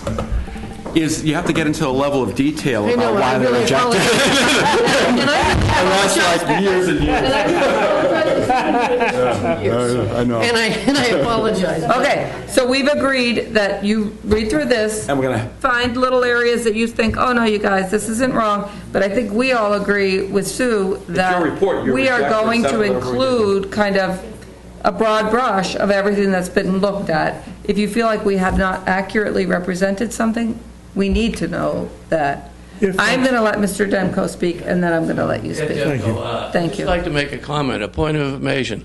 I was formerly on the Sewer Commission, and there was a study, comprehensive wastewater study program, and it was not completed. And you cannot do any of these scenarios until you complete that program.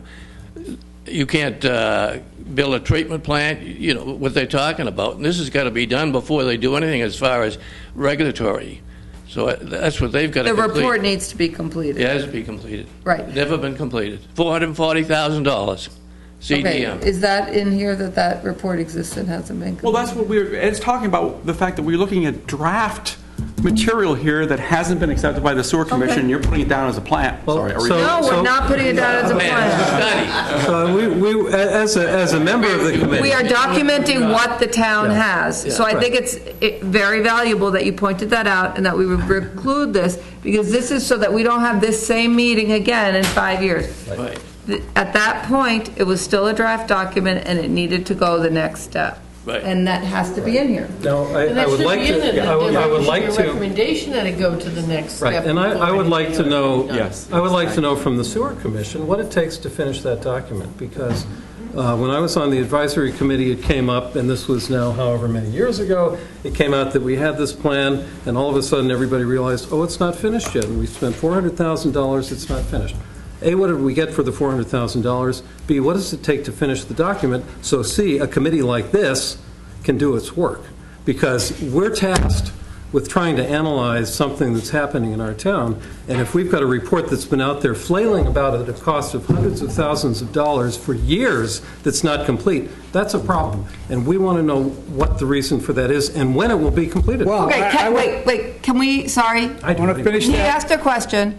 What I would love is if you guys could prepare to answer that question for the next time, because this is, now we're opening a whole nother, It's a very simple answer, oh, okay, sorry. okay?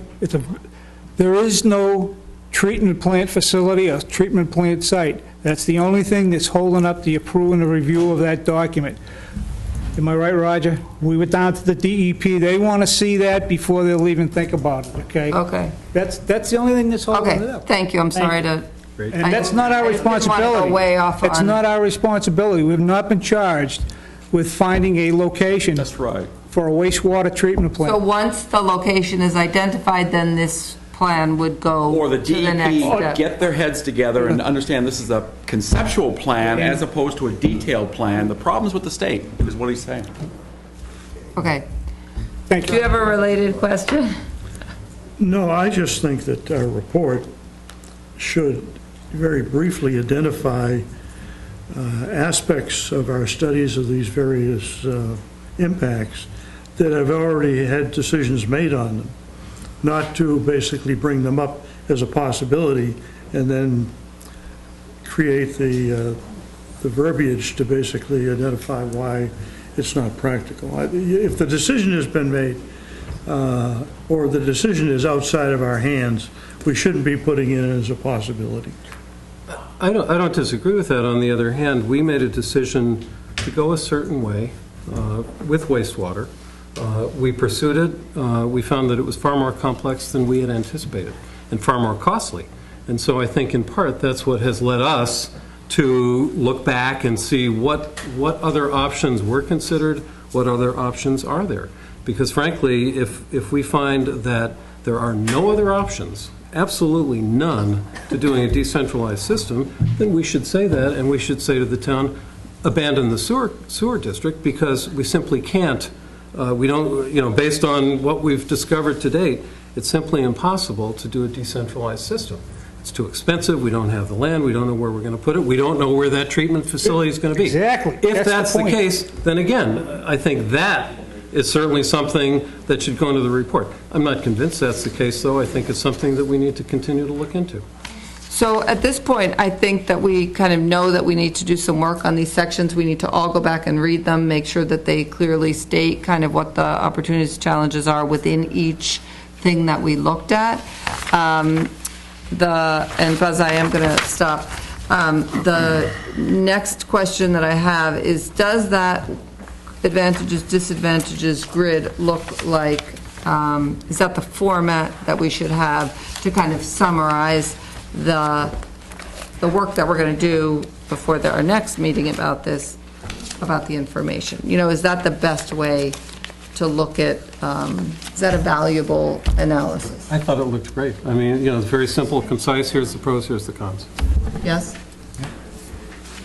Unless it seems that we no longer need to talk about the centralized system, and then maybe we take out That's that right, there's an column. entire section that's missing, And- which is called all site systems, and that could have the same Right. advantages, disadvantages, Right, and so- occupy at equals. third of this document. Yeah, so maybe after Major. summarizing, where we've been, what alternatives were considered, if we then just summarize the advantages and disadvantages to the To the more recommended. likely, Yeah, right, what they comprehensive wastewater recommend. I think management that's a plan great, recommended. I think it's a good idea, but I'm not sure we're there yet. Because again, if something is impossible, there's no reason to include it. I'm not convinced that these Well, options are and impossible. nothing It is impo- possible. Right? It is possible, of course. Sorry, Susan. No, I was So just you're gonna out. say, and I agree with Jerry that I don't believe it's impossible, and I don't, and again, it goes back to financing and what's, what we say is impossible now due to financial costs may not be impossible Right. if all of the developers say, okay, we're all gonna get together or and we're gonna technology finance. change or something. I mean, I'm Yeah. just, Yes. So I think we know, as far as writing our report goes, that you guys are going to help us by writing what you think should be the first draft. paragraph, and then going through this section of the opportunities and obstacles, and kind of saying, no, you guys, I think it should be this instead of that, but using this as a framework. Can we get this in a Word format? That way we can Yes, amend it? Emily will work with you. Oh, you have it? Emily is our, Fabulous. really, No. It's a Word document. You can our change backbone it. here. And then Emily's going to look at this grid and sort of say, well, maybe we should just do this kind of summary based on that, and you two will work on that together, is that right? And Roger's going to do the kind of framework for the different levels. And we're going to keep reading and thinking. And hear my name. Okay, so unless somebody has argues with that, I'm going to let anybody here who wants to comment on this crazy process to please weigh in. We need your help. Yes. And just tell us who you are for the record. Thank you, Buzz Constable of A.W. Perry. And I've got two topics. First of all, it is a crazy process, but isn't that what it's all about? Yes. And so I'm standing up to speak toward creativity because this town has made creative solutions many times, and I think you really have to keep that in your mind for this kind of report. So my first point is, I think Roger's idea that says, if you just take the four scenarios, people have a hard time wrapping their heads around which land uses use which infrastructure, how hard. And I think it's nice to be able to touch that. On the other hand, you've gone 2 years with this scenario approach. So I think maybe showing what those impacts are for 100 bathrooms or 1,000 square feet of some use is really helpful. Maybe in the matrix you suggested, I think you ought to put all the infrastructure within the context of your scenarios, because I think that is It's a going great to be example. useful that way. Much more important for me is that the comprehensive wastewater management plan draft was a plan. It was to look at what could be built and how to build it. To that end, in that plan, it would make a lot of sense to say the regulatory impediments make it virtually impossible to do this because of the Interbasin Transfer Act, or because the current policies of DEP, or because of the MWRA Advisory Board. But I think for your plan, the word hogwash came to mind, but I don't really mean it that way. I think you can be far broader. It is not impossible to get DEP to change their mind if you're showing them the right things to do. And I think that's what Sue and It's not Jerry are impossible to saying. get the MWRA, we know, would love to get rid of. They have a 50% more water than they can possibly use. I heard the chairman of it say this morning that he really believes that he should be using MWRA water to help those communities outside of the system which really needs it. And I think it's Reading, some town on the North Shore, just bought in literally last night. And I think we ought to keep that as a possibility. Doesn't mean it's going to happen, but it doesn't mean it can't happen, and it's up to you to decide how much weight you put on it, but at least leave it open as a possibility. Absolutely. Thank you. Thank you for that comment. It's in here, by the way. Excuse me? That what Buzz just described with respect to MWRA, its abundance, here. it's in here. We just need to underlined, read, yeah. quite honestly. But there were some strong words that Right. could never happen. Yeah, Right. impossible should never be used. I'm talking about taking in water, no, just to be clear, yeah. Right. And I think Buzz kind of brings up a good point, and it's kind of the tenor of this, of our time on this committee, is that we are really trying to be open to what the possibilities are and to understand what the constraints are. So this is about opportunities and constraints, not just about constraints. Absolutely. And the reason we I'm not going back and repeating myself, but the reason that we selected that plan within the waste is for the ideal maximum potential. Right. And reality is something less than that. Okay. Okay. Thank you. And that might be an absolute. All things have limits. They do, but nobody thought we'd get to the moon. Well, There we are, so. Nobody thought we'd ever write a report, and we're Nobody, getting there. and we're, hopefully. No, it's going to be approved by the end. We are going to approve it, so.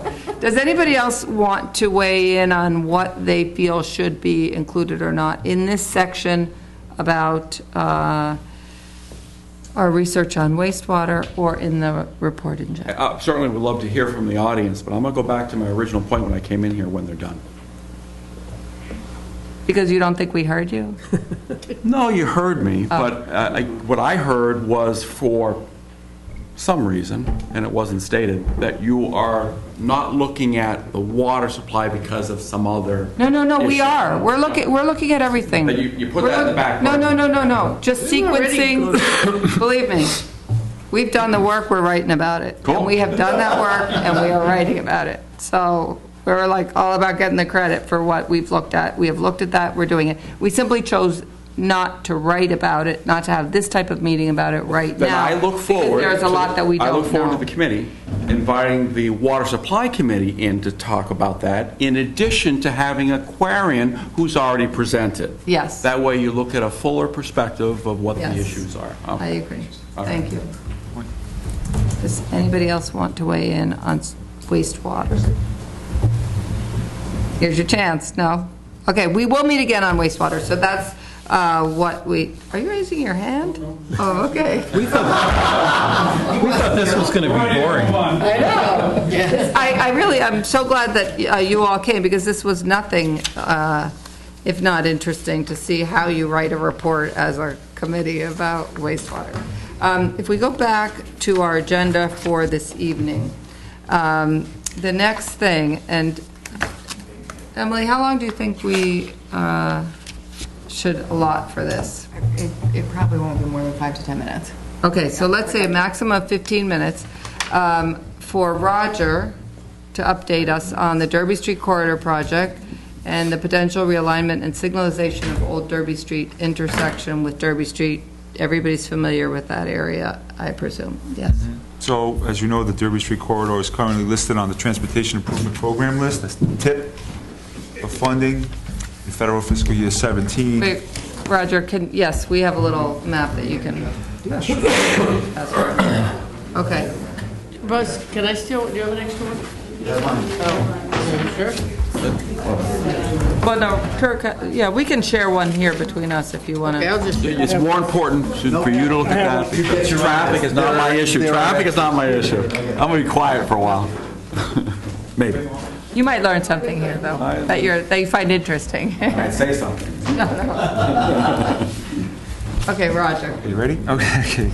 So, again, the project's in a position to be funded and possibly even start construction as early as the spring of next year.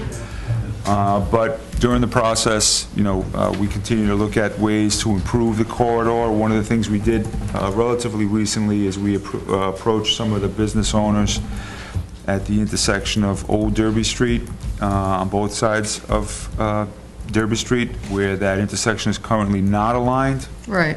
And we thought that it would be a wonderful opportunity to do that, align those intersections as part of the project.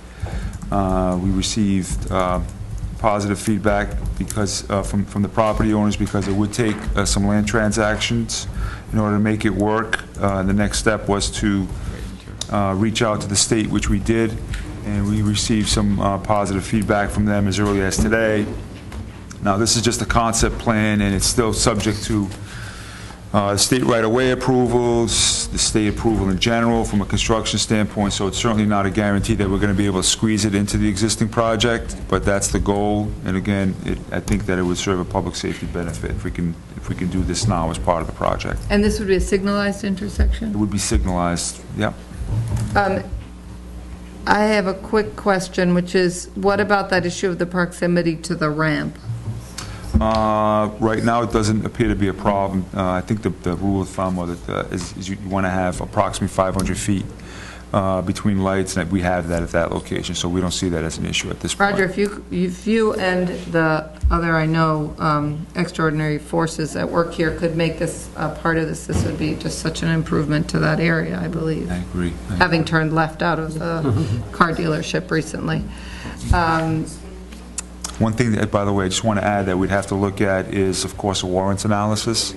So it's, Dick will say, I mean, we could look at that, and if it doesn't meet the warrants, there's an opportunity maybe to install the infrastructure associated with putting a light down the road, so that if it ever does meet the warrants, all the subsurface structures would be in place, conduit and foundations potentially.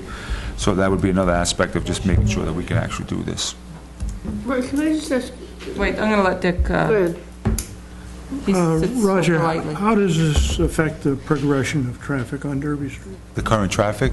How does it affect the progression?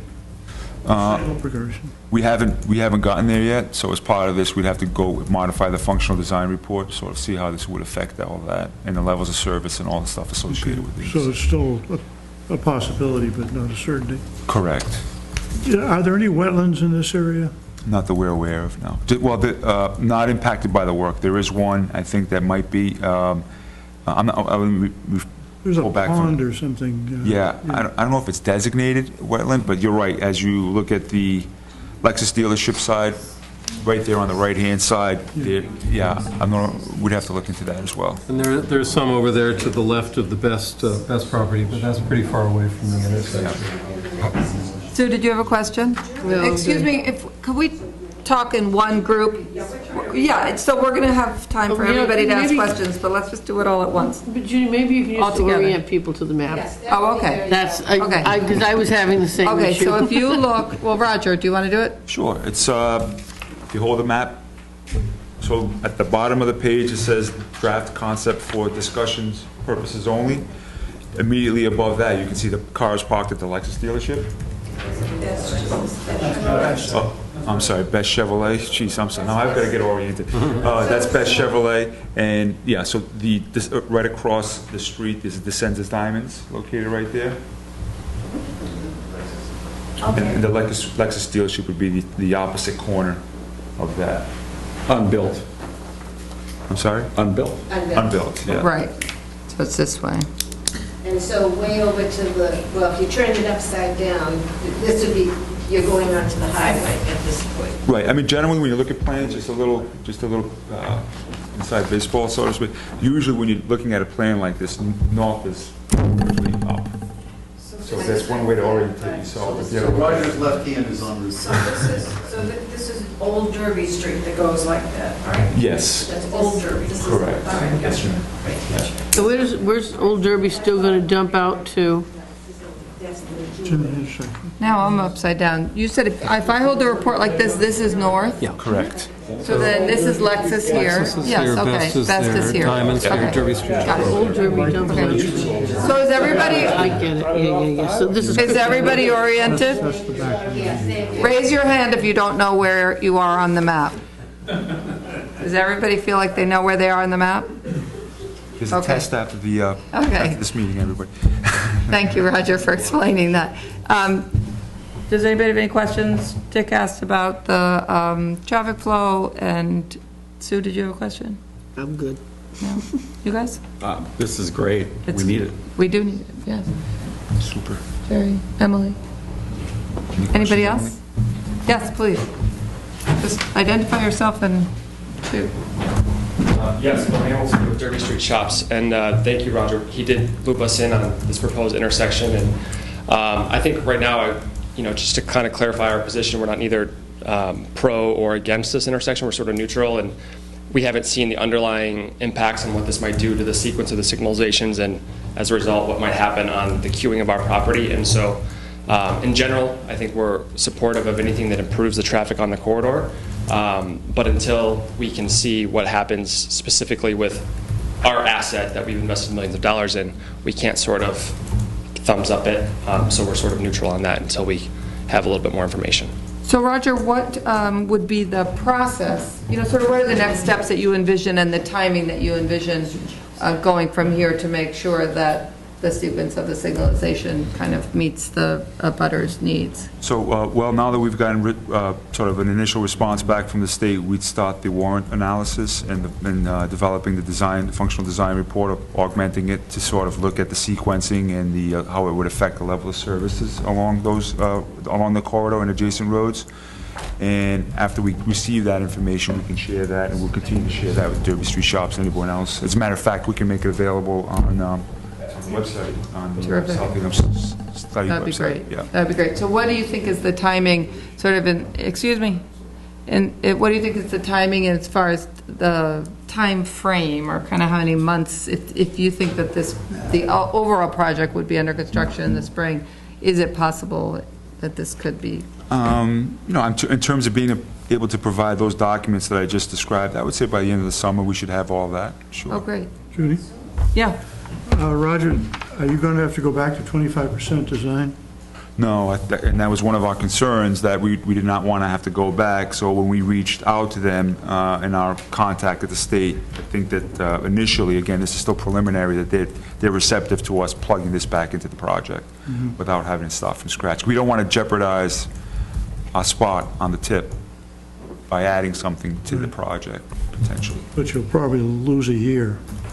We're hoping we don't. I mean, the big issue is the right-of-way issues with the state. They typically are behind, and by that I mean the state has their own right-of-way division that deals, as you know, Dick, but everybody else that deals with any property rights issues or changes associated with property rights in the state layout. So that they take a while to review and approve. That's the biggest hurdle, really. The right-of-way folks. Okay. Okay. Yes, please, come up to the microphone if you're able. Just a quickie, does the yellow line mean that you're expanding, widening the street, or is it staying the same width? The width of Derby Street itself, the width stays the same. That's the same. So it's a realignment. Yeah. I just didn't know how to read the yellow lines. No problem. Huh. Okay. We have 5 more minutes to talk about the roadway. There's somebody in the back who's familiar with traffic in the area. Do you have any comments? I don't know enough about this. Okay. This is relatively new. I have no idea what brought this about, who instigated it or anything, so I'm going to hold my opinion and I am wrong. Okay, great, thank you. So now we go, thank you, Roger, we go to the next portion of our agenda, which is when do we meet again? And what are we doing next? Well, I think next we're going to follow up on this because we have such momentum on this. I think we should get to the point where it's a draft at the next meeting. Is that possible? Just to let you know, the sewer commission will not meet in the month of August. So if you're... Oh, well, we're kind of on a fast schedule right now. So, but thank you. Emily? Schedule-wise? Yeah. Like, is it possible, do you guys think that if we got everybody's input on what we've written so far, got Roger to do his thing, got your input, like in 3 weeks, like that we could all have that? Are you voting on sections, so you'd like to get this out of the way? We just want a draft. We're not going to vote on it. We're not going to vote on, I'm saying unilaterally, maybe my group will, we're not really we're a study group. We're going to come up with a draft that we're all comfortable with, that's a good working draft to put on the shelf, and then we're going to go to all the other sections. Then we're going to reread it all to make sure it all fits together, it's all consistent, we haven't forgotten anything. So there will be one more opportunity, so it will not be a final draft, it will just be a draft. Dictates the schedule So for me. what we are hoping, I think... When do you want to go? Do you have a calendar? When do you want it done by? But is this, I guess first is, would it be possible in 2 weeks for everybody who has an assignment to complete their assignment so that we can distribute it to everybody so that they would have a week to read it before we meet again? Can I just go back to my first point, and this is now the 4th time. Can we have a discussion about the water supply, and then it makes this section easier to write and more comprehensive? No. Okay, great, then you'll get where you want. After we, I'm sorry, I don't mean no, period, I mean no. At this point, we are going to come up with a draft That's not going to be the final draft, it's going to be a working draft. So right now, we are shooting to come up with a working draft for this section that we're going to put on the shelf. Then when we get to the water section, we'll do that, and then we'll come back to this working draft and edit it as needed. Whatever you say goes. Does that make sense to all of you? I think it does, but I have a question for Okay. you, Madam Chair. Yes. When do you think we might address water? Do you have a thought on that? I don't. So would our next section therefore be traffic? I don't know. What I think we could do tonight is talk about, is my assumption that we can come up with a working draft at our next meeting, a doable one? I think we can make progress. I don't know that we would all be happy, but I think we can make a lot of progress. I think so. But at least sort of coming to, we've come so far tonight, I just don't want to like move on to the next subject. I'd like to really. Right, but Madam Chair, just in respect of yourself, you heard me say a number of times that the water supply is more significant than sewer, but you I don't want understand to. that. I understand that we are going to get to That's water. fine. The You do choice. what you want, The but- choice for us to write this section It's back. was made That's fine. long ago. We're in the middle of it. We're not not going to our stop report. it. We are going to continue with this section. We're not finalizing it. We will Understood. have a draft based on what everybody we've talked about tonight, right? So is it unreasonable? When's the next meeting? That's what we're working on. Is it possible in 2 or 3 weeks to have the work done and distributed so that 1 week after that, we could meet again? If they promise to review it. Yeah, so June 28th. Right, so that's why I want to build in a week Okay. for everybody to get it and review it, so that when we meet again, it's really just. Okay, Since I don't have any homework to do, I vote for 2 weeks. okay, so should we start with the next meeting Too, although I date? will tell you, I may have trouble with that. Yeah, I'm not going to be around. Should we start with the next meeting date? Yeah. Okay, so if we worked out like 3 or 4 weeks, So 2 weeks is the 21st, 3 is June 28th. That's right, I'll be there. Neither of us can attend that meeting. You're going to discuss sewer. July 20th, I'll be on vacation. I'll be in Minnesota. Okay, with your bus. July 5th, is everybody away? Yes. Oh, July 5th is the day after the 4th, a Tuesday. I'm going to be hungover from Minnesota. I mean, for me, July 5th. Okay, excuse me? July July 5th? 5th works for me, okay? Can you work it out? God, I can do whatever you want. Okay, all right, that would, Are you, yeah, you guys don't want July 5th, okay. July 12th? perfect. Wonderful. Buzz, that's not working for you? Okay, so July 12th is our next meeting, which is a little longer, but it's summer, so we have these things. It just gives us more time to absorb. So today is the 7th, 1, 2, 3, in 5 weeks on the 12th, we're going to meet again. Let's say in 3 weeks, since everybody's kind of on vacation, that 4th of July week, 3 weeks from today would be the 28th. We're going to distribute what everybody has. So that means that if you have an assignment, you should have it to Emily by the 23rd of June, so that she can kind of look it over and say, yes, yes, this is what we talked about today. And then on the 28th, she'll send out a packet to everybody, an email, just saying this is now what you have to review. And on the 12th, we'll meet again. Does that make sense? Looks perfect. Okay. We should also, right now, I think, talk about what we're going to do after this so that we can book our next meeting. Is that ambitious? No, Jerry, go for it. No, I think if we feel that we're still not able to focus on water, then it would seem, since we're in the infrastructure mode, to say let's do traffic as the next section to draft. Does that make sense? And where are we with the traffic, with the additional work on traffic? Is there more work going on with traffic right It now? was going to be done 2 weeks ago, wasn't it? I talked to Jeff today, so sometime toward the end of the month, maybe early July. So maybe our next meeting after the June 12th should be one with him, and we get a date where he can come and do that next step, and then we can segue on that with the traffic section. Who's going to write Jeff. who's Dirks is doing additional work that went beyond where his last report left off. For Buzz. For Buzz, for the community. For the us. town. For the committee, for the town, for the town.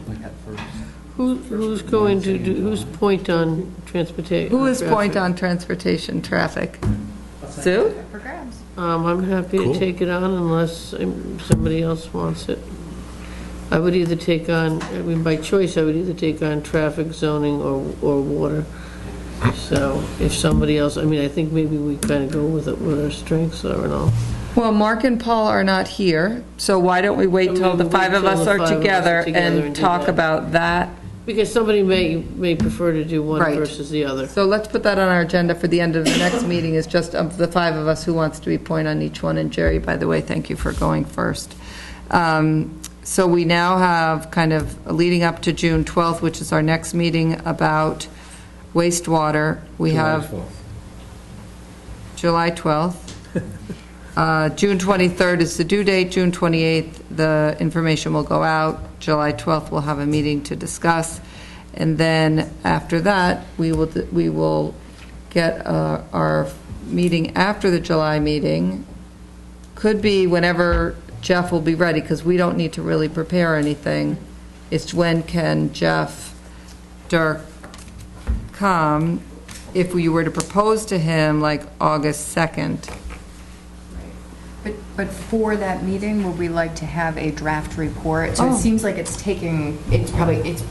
may take 2 meetings to get through each topic area. Right. So it'd be nice if we had at least a shell sketched out by the meeting, and it can be Well, supplemented by then, what let's see if he can come on the 26th or on the 2nd. The 2nd of August seems like a better day, because we're meeting in the 12th, and then we're going to decide, unless we want to decide by email chain kind of who gets which topic. That's an administrative thing, so I don't think that's out of I'd bounds. rather do it at the next meeting. Do it at the next meeting and talk about it. Okay, so on June 12th, on July 12th, I'm sorry, we'll decide who's doing traffic. On August 2nd, we'll try to get, if this works, we'll try to get Jeff here, and whoever is the point person on traffic will work with you to get something. Yeah. Does that make sense? Sounds good. I worry when you don't say anything, because I know it's Well, I'm because, just wondering why you're asking somebody other than myself to do the traffic component. did I ask anybody to do traffic? You were asking for anybody but me, I think. You didn't volunteer. Oh, I didn't know I had the opportunity. She turned and looked and said, "Who wants to do it?" And I kind of went like this, and she said, "You want to do it?" And I said, "Sure," because nobody else volunteered. Okay, let's, I'm glad that you brought that up, because I don't think you should go home feeling that way. This don't worry is a about very, I just have learned to read. Don't worry about it. I just have learned to read your face, like I know that you have something to say, but really, I think that this is informal enough that we should just chime in.